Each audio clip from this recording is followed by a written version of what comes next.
Bwana Diamond Platnumz ameweza kuzua gumzo kubwa mitandaoni na ameweza kufunguka vingi akisema kwamba nashindwa kuelewa, kiukweli nampenda sana Zuchu na sijui haya yote yameweza kutokea wapi mpaka tumeweza kufikia huku, ila ninaamini kwa hiki kinachoendelea sasa, Mungu pekee ndiye ambaye atakayeweza kusimama imara pamoja nami, kwa sababu kuna mambo mengi ambayo yamekuwa yakitokea katika maisha yangu na mimi sina wa kuweza kunishika mkono, ila kwa haya ambayo nayoyapitia ninaamini Mungu si Asumani atanipa hitaji la moyo wangu kadri siku zinavyozidi kwenda. Lakini tumeanza kuona baadhi ya watu wengi wameweza kufunguka vingi na kusema kwamba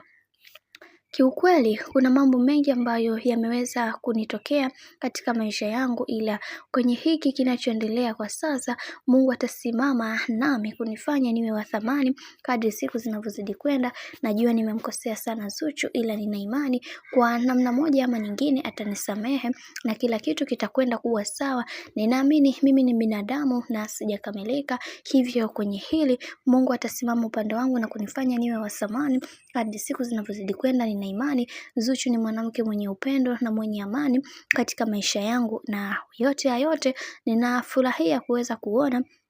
maisha yangu yakiwa katika mikono salama kwa upande wa bibi Zuchu, kwa sababu ninaamini kwenye hiki kinachoendelea kwa sasa yeye ndiye mkombozi wa maisha yangu na yeye ndio kila kitu kwenye maisha yangu. Haijalishi watu wanazungumza nini, haijalishi kuna kitu gani ambacho kinachoendelea, ila mimi binafsi ninaamini ya kwamba Mungu ndiye ambaye atakayeweza kunisimamia kwenye kile ambacho